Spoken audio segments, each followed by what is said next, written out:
step away from the engine. This is for real engineers. Dr. Preston Vale's command split the hangar before Marcus Carter could touch the open panel. Marcus, a black Navy veteran in faded coveralls and a worn U.S. Navy cap, froze beside the tool cart with one hand still lifted toward the exposed turbine housing. Around him, a semicircle of white engineers in clean shirts and dark blazers turned like a jury. Someone near the diagnostic table laughed under his breath. A wrench slipped from Marcus's fingers and struck the concrete with a sharp metallic ring. Inside the jet engine, something answered back, a tiny, uneven flutter no one else seemed to hear. Marcus lowered his hand, looked at the small valve assembly half hidden beneath the casing, and said quietly, "That sound isn't normal." The laughter thinned, but only for a second. Preston smiled like a man who had just been handed proof of his own superiority. "The sound you're hearing," he said, stepping closer, "is the sound of a man out of his depth." The hangar at Grant Aeronautics was too clean for a place built around machines. White lights hung from steel beams. Red safety lines cut the polished concrete floor. The test engine sat on its cradle like a wounded animal, panels open, wires clipped to sensors, silver ribs exposed under the harsh glow. On the left side of the engine, Preston's team stood in a half circle with tablets in hand, faces tight from another failed run they were pretending not to fear. On the right stood Marcus, alone beside a rolling tool cart, shoulders broad but slightly bent, hands still, eyes fixed not on Preston but on the machine. He had been called in to replace a cracked access plate. Nothing more. Stay low. Stay useful. Stay invisible. That was what men like Preston expected from him. "You were asked to tighten the cover," Preston said, "not diagnose a multi-million-dollar propulsion system." He glanced at Marcus's cap, then at the room. Unless the Navy started handing out engineering doctorates with retirement paperwork. Move. A few people laughed louder this time. One of the younger engineers covered his mouth with the back of his hand. Near the rear of the bay, Lena Ortiz, the junior systems technician, stopped typing. Her eyes moved from Preston to Marcus, then to the engine, as if trying to decide which one was telling the truth. Theodore Grant, the CEO, stood behind the yellow line with his arms folded, jaw locked. He had the look of a man watching money burn silently. For 6 weeks, his best people had chased the same failure. The engine would run clean on paper, then stumble under load. The numbers came back almost normal. Almost. That word had cost them 3 delayed tests, 2 furious investors, and 1 government safety observer scheduled to arrive before noon. Preston could not afford another embarrassment. So when Marcus lifted his eyes toward the actuator housing and took one careful step closer, Preston's face hardened. "Did you not hear me?" he said. "Or is listening another thing the Navy forgot to teach you?" The sentence hung in the air. Phones that had been pointed casually toward the engine dipped, then rose again. A man from the investor group glanced away, uncomfortable but silent. The overhead fans kept turning. Somewhere inside the engine's open body, a faint tremor passed through the metal, delicate as a breath caught in someone's throat. Marcus's fingers brushed the edge of a small brown notebook tucked inside his back pocket. The leather was old, softened by years of use. One corner darkened like it had once been kissed by fire. He did not pull it out. He did not defend the Navy. He did not explain what he had heard on flight decks at 2 in the morning, when a machine's smallest complaint could decide whether a man came home. He only looked at the exposed line near the pressure valve, then back at Preston. "You shouldn't run it hot again," Marcus said. His voice was low, calm, almost too calm. Preston blinked once, then laughed without humor. "There it is. A maintenance man giving thermal guidance to my engineering team." He turned to the room, as if presenting Marcus for inspection. "Everyone, please take note. This is what happens when access badges are handed out too generously." Heat rose beneath Marcus's collar, but his face did not change. Have you ever watched a room decide you were nothing before you said a word? Have you ever seen the truth standing quietly while arrogance held the microphone? Preston pointed toward the red boundary line. Behind it, he ordered, "Now!" Marcus bent slowly, picked up the fallen wrench, and set it back on the tool cart instead of tossing it down. That small act, neat and controlled, seemed to irritate Preston more than any argument could have. Lena's tablet beeped. Just once. Her eyes flicked down. A pressure trace on the screen trembled, a shallow dip so brief it nearly vanished. She frowned. Marcus heard the flutter again. This time it stretched half a second longer. The sound slid through the hangar beneath the hum of lights and fans. Too soft for panic, too wrong to ignore. He looked at the valve housing. One thin lock wire near the actuator quivered against the airflow, moving in a rhythm that did not match the rest of the engine. Preston had already turned away, satisfied, lifting his hand toward the control booth. "Reset the sequence," he called. "We run the next diagnostic in 5. Marcus stood behind the red line now, exactly where he had been ordered to stand. The crowd settled back into its old shape, experts near the engine, the veteran at the edge. But Lena had stopped typing. Theodore Grant had stopped checking his phone. And from inside the open engine, that small, uneven flutter came again, longer, lower, like the machine was trying to warn the only man in the room who still knew how to listen. The burnt corner of the notebook caught on the fabric of Marcus Carter's pocket as he stood behind the red line, listening to the engine breathe raw. That same notebook had been on his kitchen table before sunrise, lying beside a cracked coffee mug and a folded navy blue cap with salt faded into the seams. Marcus had woken at 4:18, not because an alarm told him to, but because old habits still lived in his bones. Men who had slept beneath catapults and steel decks did not need bells to rise. The apartment was small, one bedroom over a laundromat on the east side, where the pipes knocked at dawn and the hallway always smelled faintly of detergent and fried onions from the unit below. Marcus moved quietly through it, careful with everything. He rinsed yesterday's coffee from the mug instead of taking a clean one.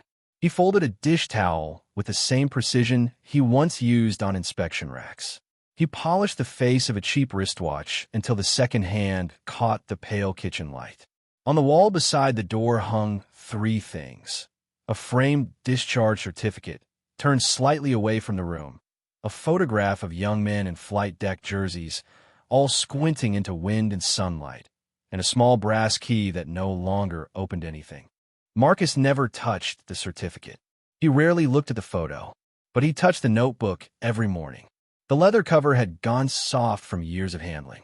One edge was blackened, the pages inside warped from heat and seawater. Near the middle, in careful block letters not entirely his own, someone had written, "Listen before you measure." Marcus ran his thumb over that line, then closed the book before the memory could open all the way. In the sink, one drop of water fell from the faucet. Tick, tick, tick. He tilted his head. Even in silence, he heard rhythm. A loose refrigerator compressor. A neighbor's dryer belt starting to fray. The faint rattle in the heating vent that told him the screw had backed out another quarter turn. Machines complained before they failed. People usually did, too. They just did it softer. He changed into faded coveralls, patched at one knee, and set the U.S. Navy veteran cap on his head. Not for attention. Not for thanks. Some mornings it felt like armor. Some mornings it felt like weight. Outside, the street was still gray. A delivery truck hissed at the curb. Mrs. Alvarez from 2B struggled with a laundry car at the stairwell. One wheel jammed sideways. Marcus stopped, knelt, and turned the wheel until he felt the bent bracket give. "You're going to be late again," she said. "Only if the card argues," Marcus answered. She smiled, but her eyes moved to the cap, then away with the kind of softness people used when they did not know whether to thank a veteran or apologize to him. Marcus lifted the cart over the threshold and kept walking. At the bus stop, a man in a suit glanced at Marcus's oil-stained sleeves and shifted his briefcase to the other side of his body. Marcus noticed. He always noticed. He did not react. Reacting had never made a small room bigger.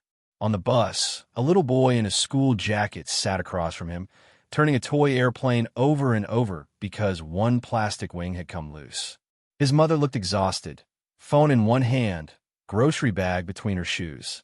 Marcus reached into his pocket, pulled out a tiny strip of tape wrapped around an old pen, and held it out. "May I?" The boy nodded. Marcus fixed the wing in 3 neat turns, then handed it back. "Better." The boy made the plane dip and rise. It sounds faster now. Marcus almost smiled. Then listened to it. The words came out before he meant them to. For a second, the bus was not a bus. It was night wind, jet fuel, red deck lights, a hand gripping his shoulder, a voice saying, "Mace, you hear that?" Then heat, then screaming metal, then a space in the world where a man had been. Marcus turned his face toward the window until the reflection steadied. Have you ever been judged by the uniform people think you still wear, or the job they think is all you are? By 6:12, he reached Grand Aeronautics through the service entrance, because contractors did not use the glass lobby. The scanner blinked yellow before it turned green. Temporary maintenance access. The words glowed under his name like a warning label. Inside his locker, an envelope waited on the bottom shelf. Final notice from the storage unit where he kept the last of his Navy tools. He folded it once, placed it behind the notebook, and shut the locker softly. Then his phone vibrated. Lena Ortiz. He hesitated before answering, already hearing the tension in the silence before her first word. "Marcus," she whispered, "they're running another test today." Same failure. Same sound. Marcus looked down at the notebook in his hand. It had fallen open to the old diagram of a small pressure valve, circled in pencil so many years ago that the graphite had gone silver. For the first time that morning, his fingers tightened. The scanner at the service entrance blinked yellow longer than it had to. Marcus stood still while the small black box read his badge, rejected it once, read it again, then chirped green with the words "Temporary Maintenance Access" glowing beneath his name. A young security guard behind the desk glanced at the screen, then at Marcus's coveralls. "Freight elevators are to your left," he said, already looking past him.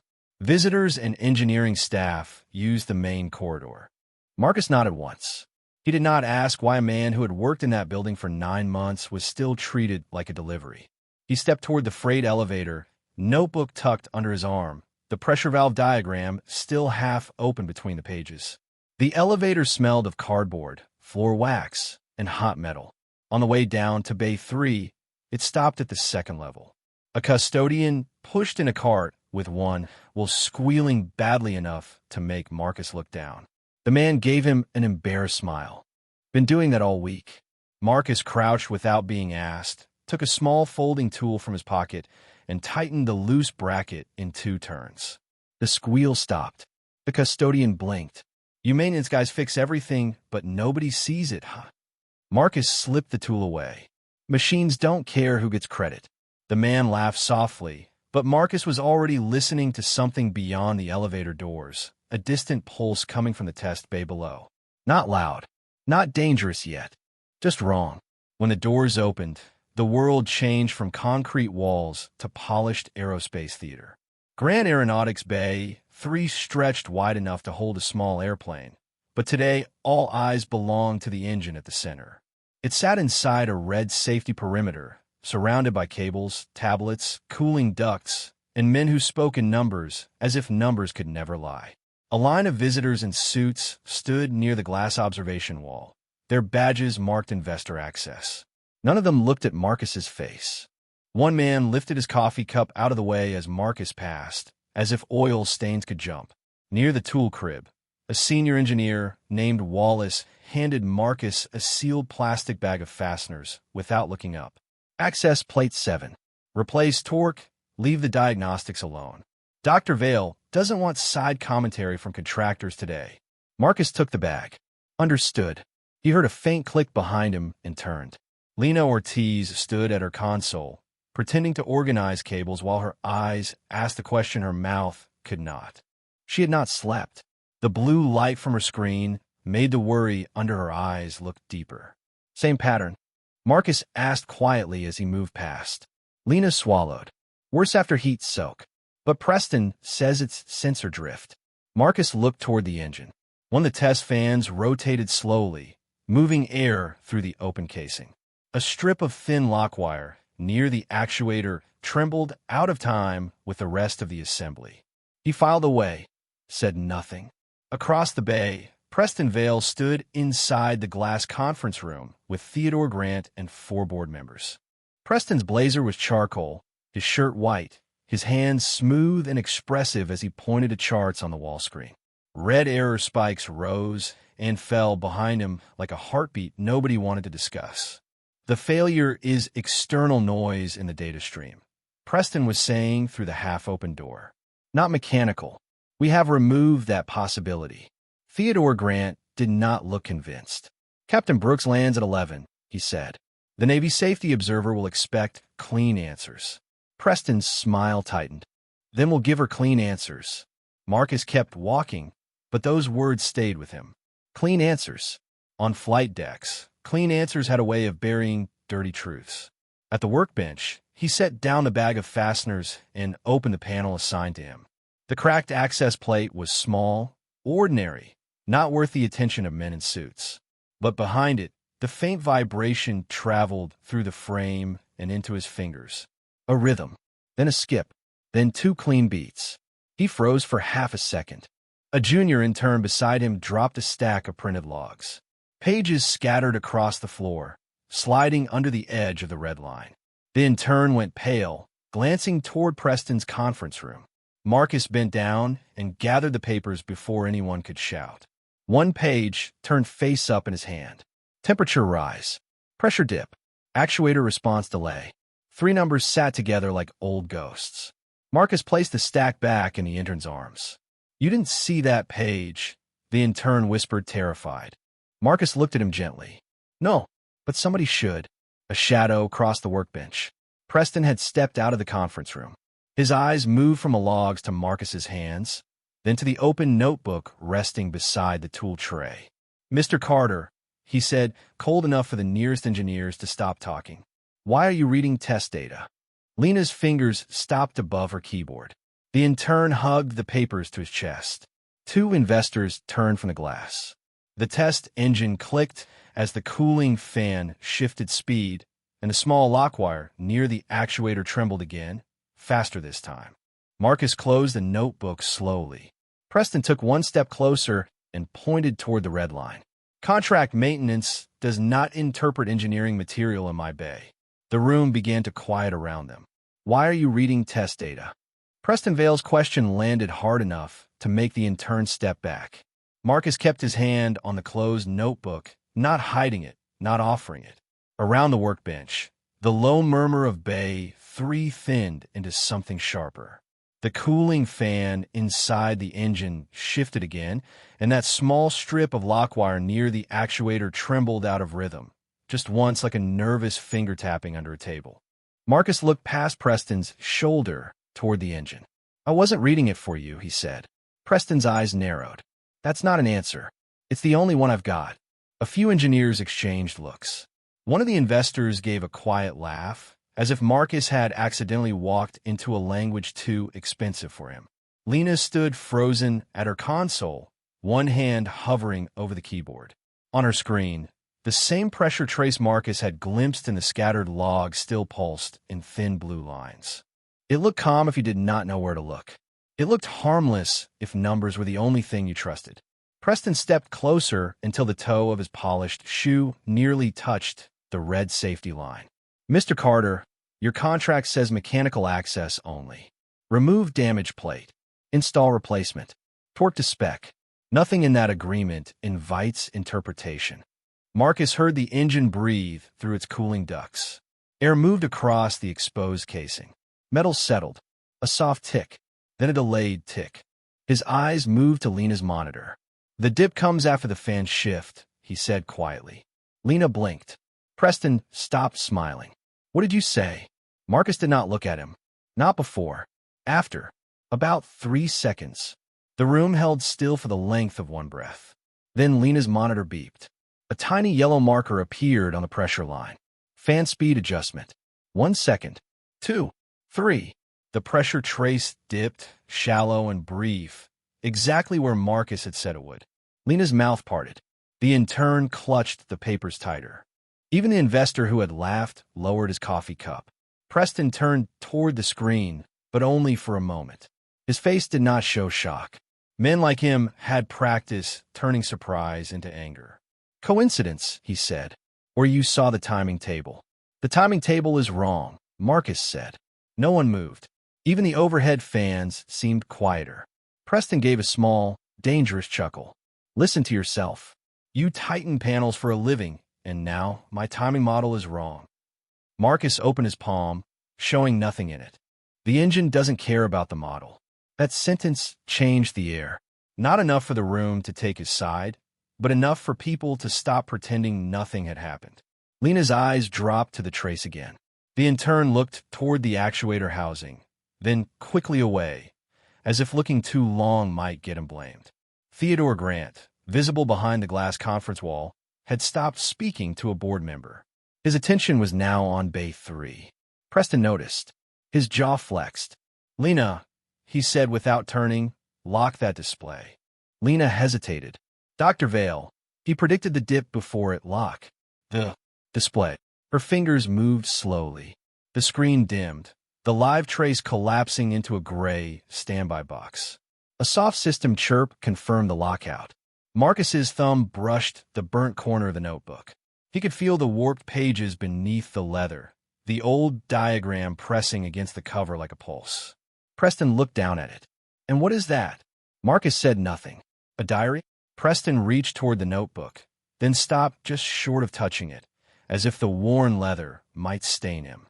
"Is this where you keep your little theories?" A ripple of laughter moved through two engineers near the tool crib, but it died before it reached Lena.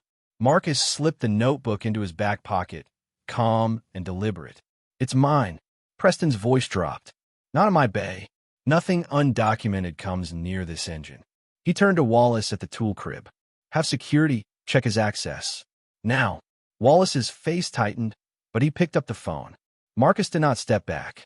He looked once more at the actuator, at the thin lock wire trembling against a rhythm no one had written into the model. "You can check my badge," he said. "That won't change what it's doing." Preston's smile returned, colder than before. "Good. Then you won't mind proving that from behind the glass." The phone at the tool crib rang, through to security. A red indicator blinked beside Marcus's name on the access screen, and Bay 3 went quiet enough to hear the engine tick again.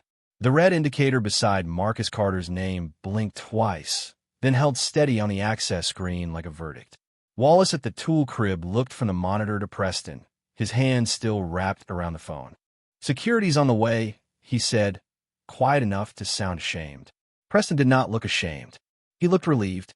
The room had almost listened to Marcus for 6 dangerous seconds, and Preston had found a way to make those seconds disappear. "Step away from the workbench," he said. Marcus stood beside the open access plate, the replacement fasteners untouched in their sealed bag. "The plate isn't installed. That is no longer your concern." Preston turned so the engineers, investors, and board members behind the glass could hear every word. "Your temporary access has been flagged for unauthorized review of restricted engineering data." The intern who had dropped the papers stared at the floor. Lena's jaw tightened. The live trace on her screen was still locked, gray and silent, as if the engine itself had been gagged. Marcus looked once at the machine, then placed both hands flat on the workbench where everyone could see them. He did not argue. That seemed to irritate Preston more than resistance would have. 2 security officers entered through the side door in navy jackets with Grant Aeronautics patches on the sleeves. They moved carefully, not rough, but public enough to make a point. One of them stopped beside Marcus. "Sir, we need you to come with us to observation." Preston lifted a finger. "And search his tools." Lena stepped forward before she could stop herself. "Dr. Vale, he didn't take anything." Preston cut his eyes toward her. "Ms. Ortiz, one more interruption, and you can join him behind the glass." The words hit her like a door closing. She stepped back, but her eyes stayed on Marcus. A low murmur moved through the white-shirt engineers near the engine. One man whispered, "This is getting ridiculous," but not loudly enough to help anyone. Marcus reached for the canvas tool roll on the bench. The nearest guard took it first. Wrenches, sockets, a small torque gauge, a flashlight, and a folded inspection mirror were laid out one by one like evidence from a crime scene. Preston watched with theatrical patience. "Amazing," he said. "How much damage a man can do with simple tools when he decides he knows better than the people who built the system." Marcus's face remained still. "Tools don't do damage by themselves." Preston smiled. "No, arrogance does." The word hung there, ugly because of who had spoken it. A few investors shifted behind a glass. Theodore Grant's expression hardened, but he said nothing yet. The second guard pointed to Marcus's back pocket. "What's that?" Marcus's hand moved there instinctively, then stopped. The notebook. The burnt leather corner pressed against his palm through the fabric. For the first time all morning, something crossed his face too quickly for most people to understand. Not fear, not guilt, memory. Preston saw it and pounced. "Take it out." Marcus did not move. "It's personal." Nothing is personal inside a restricted test bay. Preston stepped closer, lowering his voice just enough to sound reasonable to the room and cruel to the man in front of him. "You brought undocumented material near a classified prototype. Hand it over." Marcus slowly pulled the notebook free and held it against his chest for half a second before placing it on the workbench. The leather landed softly, but the sound seemed louder than the security radio crackling at the door. Lena looked at it like she was seeing something sacred being put under dirty light. Preston tilted his head. "Open it." "You don't need that," Marcus said. His voice was quiet, but it carried. "You need the trace unlocked." Preston's eyes flashed. "I decide what this room needs." He flipped the notebook open with one finger, carelessly, bending the warped cover backward. Marcus's shoulders tightened, just once. A page of old pencil diagrams flickered under the overhead light before Preston slapped his palm over it. "War sketches," he announced to the room. Superstition dressed up as expertise. The guard beside him gave a short, uncertain laugh. No one else did. Under Preston's hand, the edge of a drawing remained visible. A small valve housing, a curved airflow line, and 3 faded words half covered by his thumb. "Reverse under heat." Lena saw them. Her eyes widened before she looked away. Marcus saw her see it. Preston did not. He closed the notebook and slid it toward the security officer. "Log it with his tools. Until we verify what he's been bringing into my bay." Mr. Carter watches from behind the glass. Marcus looked at the notebook in the guard's hand, then at the engine. The actuator lock wire trembled again. One soft tick, one delayed answer. The red indicator on the access screen changed from temporary maintenance access to escort required. Preston lifted his chin toward the control booth, satisfied. "Now," he said, "let's get back to real work." The guards guided Marcus toward the observation door, leaving the notebook on a metal tray beside the locked console.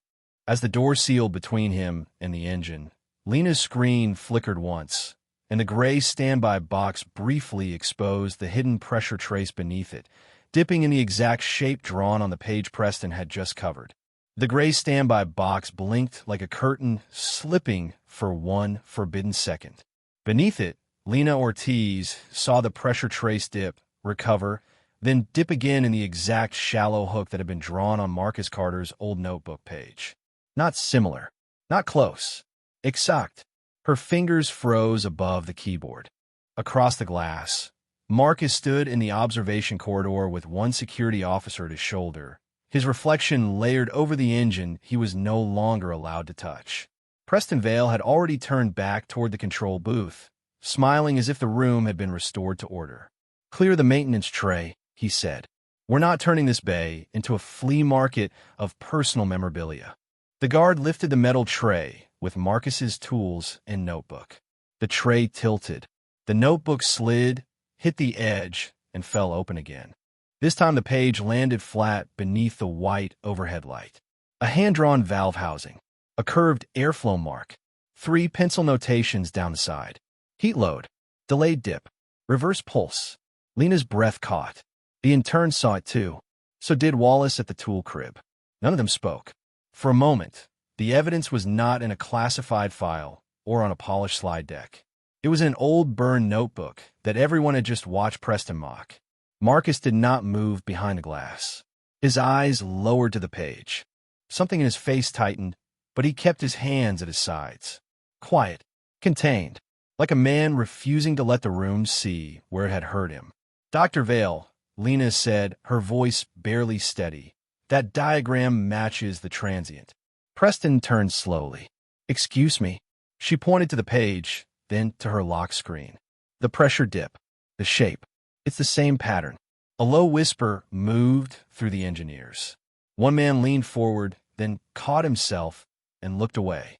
Theodore Grant had stepped out of the conference room now, close enough to see, but not close enough to intervene. Behind him, two investors looked suddenly less certain about where to stand. Preston crossed the floor and snapped the notebook shut with 2 fingers. Do not compare classified test data to a contractor's scrapbook. It's not a scrapbook, Lena said. The words came out before fear could stop them. Preston stared at her. Careful. The room quieted again. Even the cooling fan seemed to soften. Marcus's reflection in the glass did not change, but his jaw moved once, as if he had swallowed a warning. Preston picked up the notebook and held it between thumb and forefinger away from his suit. This is exactly why access boundaries exist. People see one line on one page and imagine expertise. He turned toward Theodore. The system is locked because Ms. Ortiz is not authorized to review data outside the test window. Mr. Carter is not authorized to review it at all. Lena's screen chirped again. Not loud, just a small electronic note. The kind a room ignores until it appears at the wrong time. The standby box flickered, and under it the hidden trace showed one more delayed dip before flattening. Wallace looked at the notebook in Preston's hand. His face had gone pale. Sir, he said, the lockout didn't clear the buffer. Preston's eyes cut toward him. Then clear it. That would erase the temporary trace. Then clear it properly. The words were clean, professional, and somehow uglier than a shout. Marcus took one step closer to the glass. The security officer moved with him. Don't erase it, Marcus said. He did not raise his voice. Still, everyone heard. Preston turned toward the glass, his smile thin. You no longer have a voice in this bay. Marcus looked past him, not at the insult, but at the engine. That trace is the voice. If you were standing in that hangar, what would you believe, the polished expert with the lock system, or the burned notebook that knew the engine before the room did? Lena did not touch the keyboard. The intern looked at her, begging her with his eyes to do nothing dangerous and everything right at the same time. Preston placed the notebook back on the tray, then slid the tray toward the nearest guard. Secure it. Observation lockup. And escort Mr. Carter off the test floor entirely. The guard hesitated. Off the floor, sir. Did I stutter? Preston's voice sharpened. He brought unauthorized technical material into an active test bay, interfered with staff, and is now attempting to influence safety decisions from behind glass. Marcus's eyes flicked to the notebook, then to the engine. The actuator lock wire trembled again, more visibly this time, as though the machine were trying to shake loose from the lie being built around it. Lena's hand hovered over the keyboard. One command would save the trace. Another would erase it. Preston watched her like a blade. Clear the buffer, Ms. Ortiz. The guard picked up the notebook. As he did, a small folded photograph slipped from between the warped pages and landed face up on the metal tray. Young men in flight deck jerseys. Red lights. Wind-torn smiles. On the back, written in faded blue ink, were 4 words visible to everyone close enough to read them. Eli heard it first. Marcus saw the photo through the glass. For the first time all morning, his calm cracked just enough for Lena to notice. Preston glanced down at the picture, then back at Marcus, and smiled as if he had found a softer place to press. Preston Vale lifted the photograph from the tray as if it were a smudge someone had left on polished equipment. The 4 words on the back sat under the hangar lights, small and faded, but somehow louder than every machine in Bay 3. Eli heard first. Marcus saw them through the glass, and the ears closed around his throat. For half a second, he was not standing in an observation corridor at Grand Aeronautics with a security officer beside him. He was 29 again, boots planted on a carrier deck slick with mist and fuel, red lights washing across faces made young by fear and salt air. Eli Turner had been beside him, grinning the way he always did when the wind got mean. Mace, Eli had said over the roar. One gloved hand pressed his headset. You hear that? A flutter inside the turbine. A breath that should not have been there. Marcus had heard it too. They both had. But the lieutenant on duty had waved them off because the gauges were clean. Because the schedule was tight. Because men with clean collars love clean numbers more than dirty warnings. The memory did not play all the way out. Marcus never let it. He stopped it before the flash, before the scream of metal, before the empty bunk with Eli's boots tucked neatly underneath, because the Navy had not known what else to do with them. Back in the corridor, Marcus swallowed once. His hands remained open at his sides, but Lena saw the tremor in his left thumb. It was small, smaller than the pressure dip, smaller than the lock wire twitching near the actuator. But it was there. Preston saw it too. Men like Preston always saw pain when it could be used. Eli heard it first. Preston read, turning the photo slightly so the nearest engineers could see. Touching. Very touching. No one laughed. The intern looked down. Wallace at the tool crib shifted his weight like he wanted to step forward and had forgotten how. Lena's face tightened. "Dr. Vale," she said, "put that back." Preston's eyes slid to her. "This is unauthorized material in a restricted bay. It's a photograph. It is evidence that Mr. Carter is not evaluating anything objectively." He lifted the picture higher. "This is not engineering. This is grief." The word hit the glass harder than any fist could have. Marcus did not move. He could feel the old heat behind his ribs, the part of him that wanted to break the door open, take the photograph back, and tell Preston that grief had taught him more about engines than arrogance ever would. Instead, he breathed in through his nose and looked at the machine. The actuator trembled again. One wrong pulse. Then silence. "You're still missing it," Marcus said. His voice was low, almost tired. Preston turned toward him with a small smile. "No, Mr. Carter. I think we're finally seeing it clearly."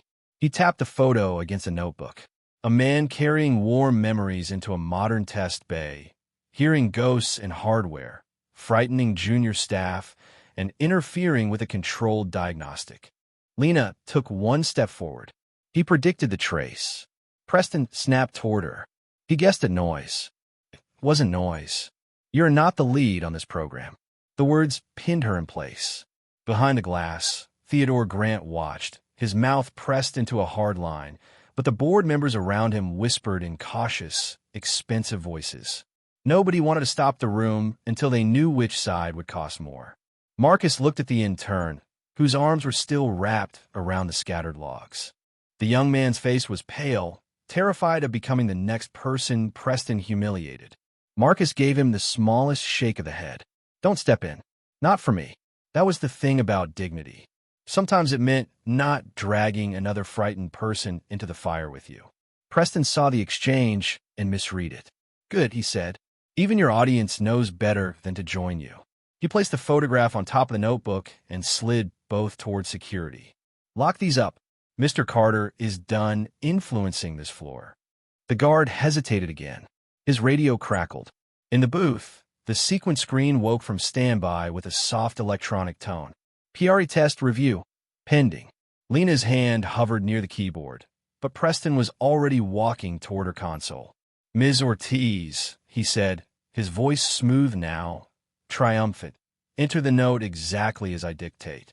Contractor removed for unauthorized technical interference. Trace cleared as non-actionable sensor noise." Marcus's eyes lifted. "Don't write that." Preston did not look back. "You no longer have standing to object." Then he turned to the room, photograph and notebook now in security's hands, and raised his voice so the investors, engineers, and cameras could catch every word. "Let the record show Mr. Carter's concern was personal, not technical." The system chimed, waiting for Lena's confirmation, and every eye in Bay 3 moved to Marcus behind the glass. The system chime hung in the air, bright and patient, waiting for Lena Ortiz to turn Preston Vale's words into the official record. Contractor removed for unauthorized technical interference. Trace cleared as non-actionable sensor noise. Every eye in Bay 3 had moved to Marcus Carter behind the observation glass, but Marcus was not looking at the room. He was looking at the engine. The actuator lockwire trembled once, then stilled, as if the machine itself were holding its breath. Preston placed one hand on Lena's console. "Type it," he said. Lena's fingers hovered above the keys. "Dr. Vale, if the trace matches his notebook, we should preserve the buffer." The buffer is contaminated by unauthorized commentary. Data doesn't get contaminated by someone speaking. A few engineers looked up. Preston's head turned slowly, and the whole bay seemed to lean away from Lena at once. "Ms. Ortiz," he said, soft enough to frighten her more than shouting would have, "you are confusing hesitation with integrity." Behind the glass conference wall, Theodore Grant stepped out fully now, followed by two board members and the investors who had been pretending not to watch. Their polished shoes stopped at the yellow safety line. The cameras mounted in the corners blinked red. On the far side of the bay, the side door opened and Captain Elena Brooks entered with a slim black folder under her arm, her uniform crisp, her expression unreadable. She said nothing. She only looked from the engine to Preston, then to Marcus behind the glass. Preston noticed her arrival and straightened, instantly smoother. "Captain Brooks," he called, "you're just in time for a controlled restart. We had a minor access violation, but it's being handled." Marcus did not react to the word violation. The security officer beside him shifted uncomfortably. On the metal tray near the locked console, the burned notebook lay under Eli's photograph, both trapped under the fluorescent light like evidence in the wrong trial. Preston gestured toward them. "Personal materials brought into the bay by contract maintenance. We're securing them now." Captain Brooks glanced at the tray, but Preston moved slightly, blocking her view. Theodore Grant's voice cut through. "Is the engine safe to run?" It was the question Preston had been waiting for, and he answered before anyone else could breathe. "Yes." The irregularity is sensor drift compounded by procedural distraction. "Once Ms. Ortiz clears the buffer, we proceed." Lena swallowed. The cursor still blinked in the incident field. She typed the first word slowly. "Contractor removed." Her face changed as if each letter cost her something. Marcus watched her through the glass and gave the smallest shake of his head. Not anger, not command. "Mercy, don't ruin yourself for me." Lena's hand stopped. Preston saw it. "Finish the entry." "I can't write that the trace is non-actionable when it repeated." Preston leaned closer. "Then I'll write it for you." He reached across her and took the keyboard. His fingers moved fast, practiced, final. Trace cleared as sensor noise. Contractor interference documented. A system tone sounded. Entry saved. For a moment, Preston had the room. The engineers said nothing. The board members looked relieved because relief was cheaper than doubt. One investor exhaled. Wallace lowered his eyes. Even Theodore Grant seemed trapped between fear and schedule. Preston looked through the observation glass at Marcus. "That is how real programs work," he said. "Facts go on the record. Feelings stay outside the red line." Marcus's reflection stared back from the glass. Dark cap, tired eyes, hands open at his sides. "You just mislabeled a warning," he said. The sentence was not loud. It did not need to be. Preston smiled. "No, I contained a disruption." He turned to the control booth. "Prepare the full power diagnostic." The booth operator hesitated. "Full power, sir." "Full power." The engine bay stirred. Cooling ducts rotated. Warning lights blinked amber along the cradle. The low whine of pre-start systems began to rise through the floor.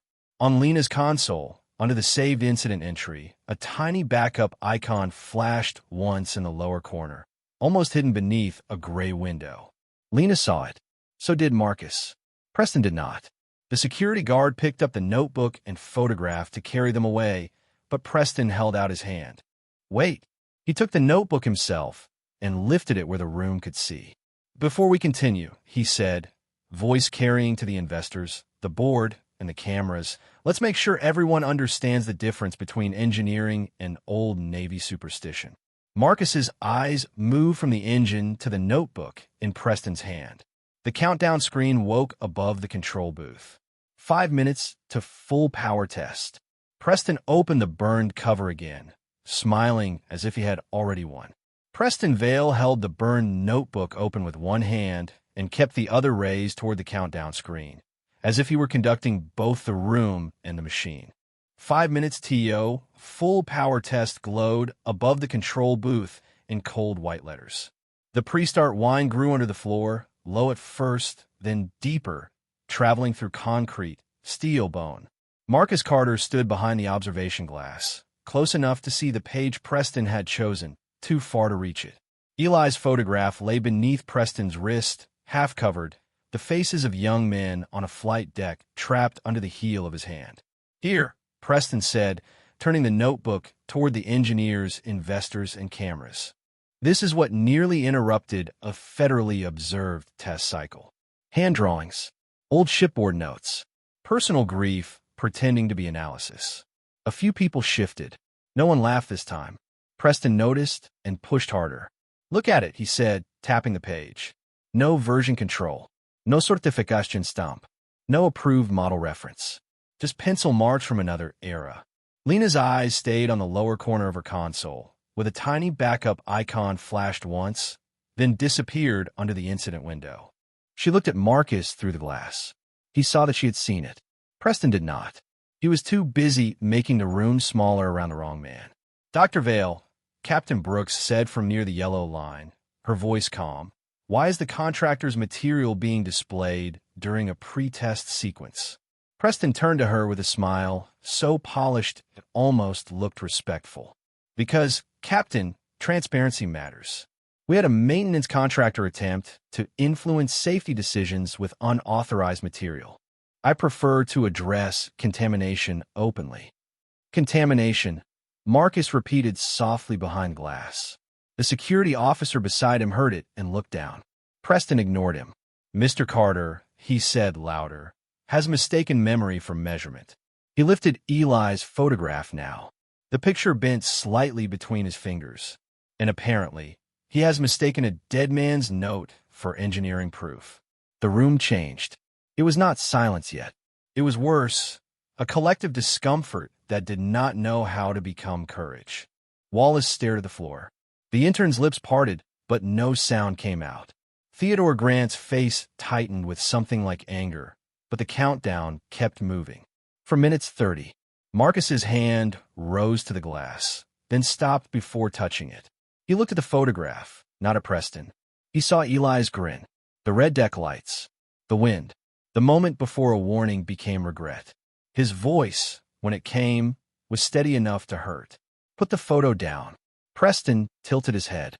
"That is all you have to say?" Marcus's eyes lifted. "Put it down." Preston smiled wider. "You heard him, everyone. Not the trace. Not the test. Not the model. The photograph. That is the center of his concern." He placed the picture on top of the open notebook and pressed his palm over it. "Let the record show the objection is emotional." Lena stepped forward. "That's not fair." Preston snapped toward her. "Fair is not a test parameter." He turned back to the room before she could answer. "Engineering requires discipline.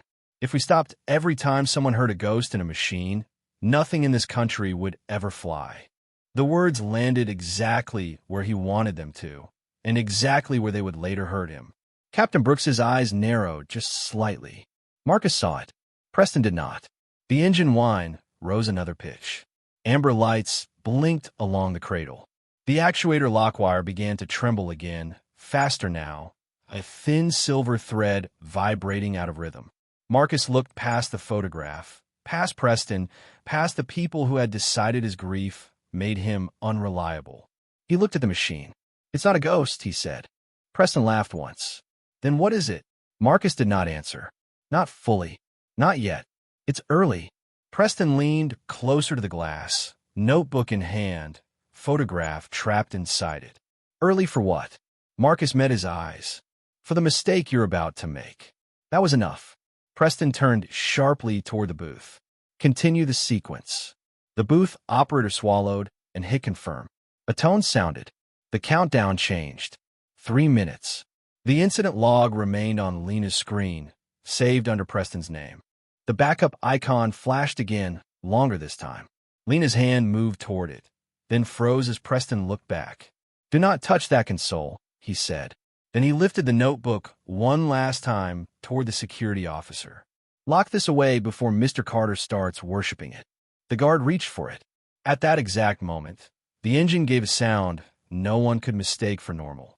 Not loud, not explosive, just a deep, hollow flutter that rolled through the bay and made every phone camera dip at once. The coffee in Theodore Grant's cup trembled in a perfect circle. On Lena's screen, the buried pressure trace forced its way through the gray window, rising in a thin blue line before dropping into the same hook drawn on Marcus's page. Captain Brooks stepped forward. "Stop." Preston's hand froze on the notebook. The countdown continued blinking above him. 2 minutes 59. And for the first time all morning, nobody in Bay 3 spoke. "Stop." Captain Elena Brooks did not shout. She did not need to. The single word cut through the rising whine, through the countdown tone, through Preston Vale's polished confidence, and every head in Bay 3 turned toward her. The engine kept breathing in the center of the hangar, panels open, amber lights blinking along its cradle. 2 minutes 59 hung above the control booth. Preston's hand stayed frozen around Marcus Carter's notebook, Eli's photograph trapped between its pages. "Captain," Preston said, recovering too quickly, "there is no safety threshold breach." Brooks did not look at him. She was watching the engine. The hollow flutter came again, deeper this time, rolling beneath the floor like something trapped behind steel. Theodore Grant's coffee trembled in his hand, the surface rippling in small, perfect rings. Phones lowered. The intern stopped breathing through his mouth. Wallace at the tool crib whispered, "That's not sensor drift." Preston's eyes snapped toward him. "Do not speculate." But the room had already changed. Speculation was no longer the danger. Recognition was. Lena's console flickered under the gray incident window. The buried pressure trace pushed through again, a thin blue line dipping into the same hook Marcus had warned about, the same hook Preston had covered with his palm, the same hook now glowing where everyone could see it. Marcus stood behind the glass, hands open at his sides, eyes fixed on the actuator. He did not smile. He did not look vindicated. He looked like a man watching an old mistake try to happen again. "Hold the sequence," Brooks said. The booth operator's hand moved toward the control pad. Preston turned sharply. "Do not hold anything. We are in a controlled diagnostic window." Brooks finally looked at him. "Then control it." Silence fell harder. Preston swallowed just once. The sound was tiny, but in that room it was louder than the fan. He lifted the notebook slightly, as if the old leather could still be used as a shield. "This is exactly the panic I was trying to prevent. A contractor hears a noise, junior staff gets spooked, and suddenly a scheduled test becomes theater." Marcus's voice came through the glass, low and steady. "That's not panic." Preston laughed, but the laugh cracked at the edge. "Then what is it, Mr. Carter?" "Another ghost." Marcus looked at the actuator housing. The thin lock wire trembled so fast, now it almost disappeared. Reverse pulse under heat. Lena's face went still. Wallace looked at the notebook in Preston's hand. Captain Brooks's eyes moved, quick and sharp, to the burned cover, then back to Marcus. The room did not understand the phrase yet, not fully, but they understood enough to feel the floor tilt. Preston sensed it and moved faster. Cut his audio from observation. The security officer beside Marcus hesitated. "Sir, now." Marcus stepped closer to the glass. "If you keep climbing power, the trace will flatten right before it lies to you." The booth operator looked at Lena. Lena looked at Brooks. Preston looked at everyone and saw his control slipping. "He is guessing," Preston said. "He has been guessing all morning." The engine answered him. A low metallic shiver passed through the open casing. One amber light turned red, then went back to amber so quickly it felt like a blink. Every phone in the bay rose again, but no one spoke. If you're standing there, who would you think was about to be shocked the most? The veteran behind the glass? Or the expert holding the evidence in his hand? Brooks stepped toward the metal tray. "Give me the notebook." Preston held it back. "Captain," with respect, "that is unsecured personal material." Her voice stayed calm. "And you're displaying it during an active safety event. Give it to me." That was the moment the room truly went silent. Not quiet, silent. The kind of silence that makes people aware of their own hands, their own breath, their own cowardice. Preston looked at Theodore Grant, waiting for the CEO to rescue him.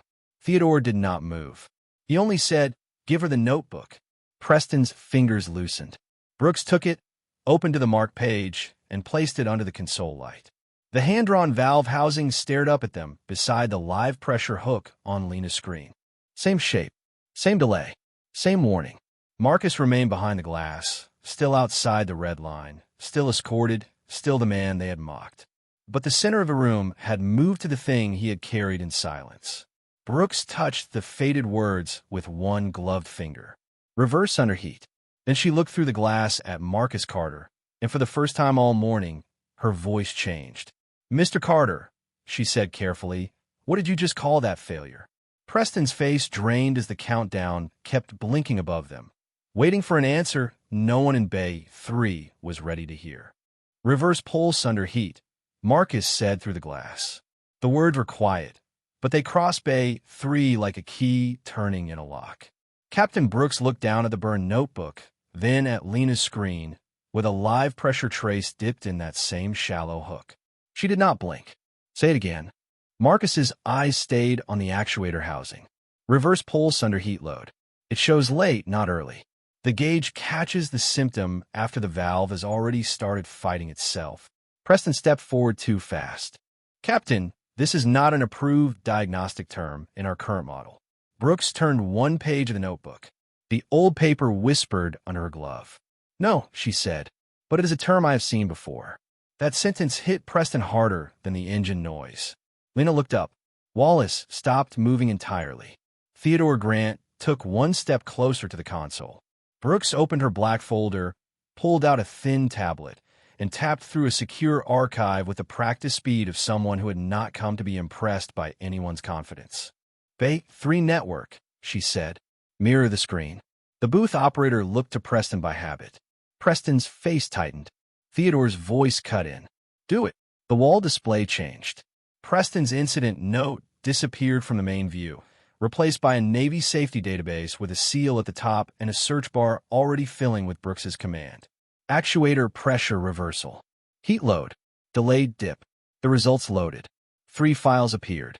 Brooks tapped the oldest one. A bulletin open on the wall in black and white. The heading made the room lean forward. Field safety advisory. Delayed bleed air. Actuator reversal under thermal stress. Beneath, it was a date from years ago, a carrier designation, and a line labeled report originator. Brooks read it aloud, not loudly, but clearly enough for every phone camera in the bay to catch. Senior Chief Marcus Carter. The silence broke, not into noise, but into small human failures. Someone inhaled sharply. The intern whispered, "Oh my God." Wallace lowered his eyes. Lena's hand covered her mouth. Preston stared at the wall, as if the letters might rearrange themselves if he refused to accept them. Brooks scrolled down. A diagram appeared beside the live engine trace. The same valve housing, the same airflow curve, the same delayed pressure hook. On the metal tray, Marcus's burned notebook lay open to the pencil version of the same warning. 3 witnesses now stood against Preston at once. The machine, the notebook, and the record. Brooks faced him. "Your team received this advisory in the pre-test safety packet." Preston found his voice, but not his certainty. "We receive hundreds of historical advisories. This platform is modified. The conditions are not identical." Marcus spoke before Brooks could answer. "The metal doesn't care what you rename the platform." The words landed clean. "No anger, no triumph, just truth." Brooks tapped again. A second window opened. Grant Aeronautics Compliance Log. The advisory had been marked reviewed. A digital signature sat beside it. Preston Valley. Theodore Grant's face went cold. "You signed off on it." Preston's mouth opened. Nothing came out. Brooks's voice sharpened for the first time. "You dismissed the warning, locked the trace, attempted to clear the buffer, and used the author's personal notes to discredit him during an active test." Preston lifted a hand. "I did not know he was the author." Brooks looked through him. "You did not ask." That was the first real blow. The second came from Lena, her voice shaking but steady enough to stand. "He predicted the dip before the system showed it." The third came from Wallace, barely above a whisper. "And the buffer matched the notebook." Preston turned on them, desperate now. "You are all forgetting chain of command." Marcus finally looked away from the engine and met his eyes through the glass. "No, you forgot why it exists." The countdown blinked above them. 1:12. Brooks snapped toward the booth. Hold sequence. Full safety pause. Now. This time no one looked at Preston. The booth operator hit the control. The countdown froze. The engine whine began to fall, slow and heavy, like a storm moving away from shore. Amber lights steadied. The trembling lock wire settled, but not completely. Theodore walked to the observation door and pressed the release. The lock clicked open. The security officer stepped aside before anyone told him to. Marcus remained where he was for one breath, as if crossing that threshold mattered more than anyone else understood. Then he stepped back into Bay 3, not as a contractor dragged from the floor, not as a man accused of hearing ghosts, but as the only person in the room who had understood the engine from the beginning. Brooks handed him the notebook with both hands. "Senior Chief Carter," she said, each word deliberate. "Will you show us what your team missed?" Preston's face drained of color. Around him, the same white experts who had laughed at Marcus now turned toward the engine, waiting for the Black Navy veteran to speak. Marcus did not move toward the engine right away. For a moment, he stood with the burned notebook in his hands, feeling the weight of every eye that had been on him for the wrong reason and was now on him for the right one. The hangar was quiet except for the dying whine of the test systems. The countdown screen still showed 1:12, frozen like a mistake caught before it could become tragedy. Captain Brooks stepped beside him, not in front of him. Theodore Grant stayed near the observation door, his face no longer wearing the polished impatience of a CEO watching delays. He looked like a man who had just realized the cost of believing the loudest voice in the room. Marcus opened the notebook to the marked page and placed it gently on Lena's console, beside the live trace and the Navy advisory glowing on the wall. "You don't start with blame," he said. His voice was low, steady, and that made the room lean closer. "You start with what the machine told you before anyone wanted to hear it." Lena wiped quickly under one eye with the back of her wrist, then straightened as if she hated that anyone had seen. Marcus pointed to the pressure hook on her screen, then to the old drawing, not touching any controls, not performing for the cameras. This trace was not noise. It repeated under heat load. That means the warning was not emotional. It was mechanical. Preston Vale stood several feet away, his arms stiff at his sides, his badge still clipped to his blazer, his face pale with the effort of remaining important. "This is being overstated," he said. No one turned toward him with the old obedience. Brooks did. "Dr. Vale, you are relieved of command authority for this test cycle." The sentence fell cleanly, without drama, and somehow that made it harsher. Preston blinked. "Captain, you don't have authority over Grant personnel." Theodore Grant's voice came next, colder than steel. "Edo." Preston turned toward him. "Theodore." No, Grant looked at the wall display where Preston's signature sat beside the ignored advisory. "You locked a trace, tried to erase a buffer, mislabeled a safety warning, and humiliated the one person who recognized the failure. You are relieved." Now, the security officers who had escorted Marcus shifted their stance, unsure who they were supposed to protect anymore.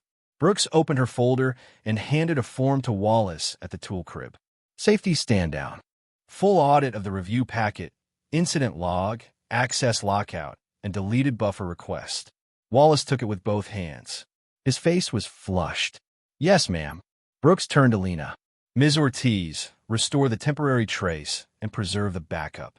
Lena's fingers moved, but this time they did not shake. The hidden blue line expanded across the screen, saved under a new entry. Validated safety concern. Source, floor observation / historical advisory match. Marcus saw the words and looked away before the room could read too much from his face. Preston noticed the entry and gave a bitter laugh. "So that's it. We rewrite protocol because a contractor got lucky." The word lucky made something in the room harden. Lena stood first. "He wasn't lucky. He listened." Wallace cleared his throat. "And we didn't." The intern, still clutching the logs to his chest, whispered. "I dropped the page. He picked it up. He could have used that to embarrass me. He didn't." Preston's mouth tightened. Every small truth had begun to arrive, one by one, and none of them belonged to him. Brooks stepped closer. Effective immediately. No full power test proceeds at this facility without documented review of floor-level maintenance concerns, technician dissent notes, and historical safety advisories. No lead engineer may clear a trace tied to an active warning without independent safety approval. Theodore nodded once. Make a company policy, not just today's correction. Then he turned to Marcus. The whole room watched the CEO struggle with words money could not polish. Mr. Carter, he said, then stopped. He looked at the Navy cap, the burned notebook, the photograph of Eli resting beside it. Senior Chief Carter, I owe you an apology. This facility owes you one. Marcus did not smile. An apology won't fix the valve. Grant accepted that like a man accepting a verdict. Then we fixed the system that ignored you before we touched the valve. Preston's badge was removed by his own hand. He unclipped it slowly, as if each inch of plastic weighed more than the engine. No one clapped. No one cheered. Justice, when it was real, did not need applause.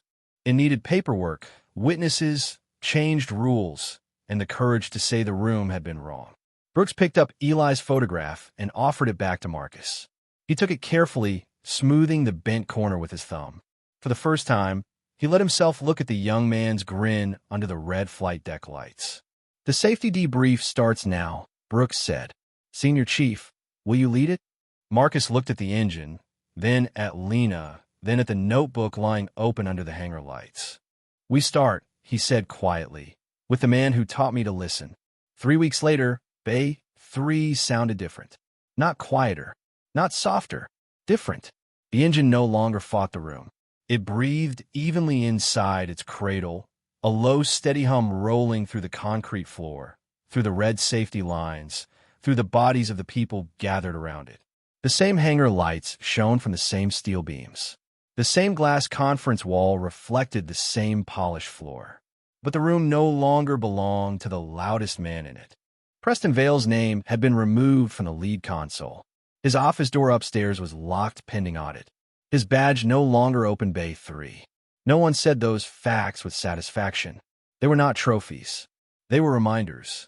On the wall beside the main screen, a new safety board had been installed. At the top, in plain black letters, it read, "Listen before you measure." Beneath it hung 3 things in a clear case. The damaged actuator removed from the engine, a printed copy of the Navy advisory, and a small photograph of a pressure trace shaped like a shallow hook. Marcus Carter stood in front of that board with his burned notebook open in one hand and Eli Turner's photograph tucked safely inside the cover. He wore the same faded coveralls. The same U.S. Navy cap sat on the table beside him, not hidden, not mocked, not used as a punchline, just present, a thing that had survived. Around him stood Lena Ortiz, Wallace, the young intern, 2 mechanics from the night crew, 3 engineers who had once looked away, and a new group of technicians from training. Some wore lab badges. Some wore grease on their sleeves. For the first time in that room, no one seemed to know which mattered more. The first mistake, Marcus said, was not missing the valve. He looked at the engine, then back at the people. The first mistake was deciding whose warning counted before anyone listened to the warning. No one interrupted. Lena stood near the console with a tablet under her arm. Her title had changed. Interim Safety Integration Lead. She had not bragged about it. She had simply shown up early every day, preserved every trace, and made sure no junior staff member ever again had to choose between telling the truth and keeping their job.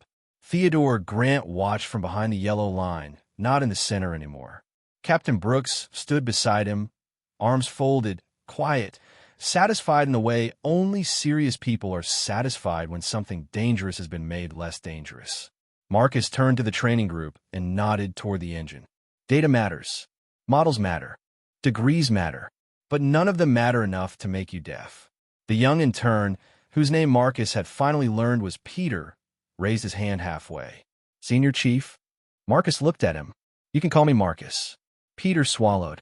What do we do when someone above us says the warning isn't important? The room held still.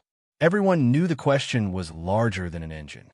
Marcus closed the notebook slowly. You document it. You preserve it.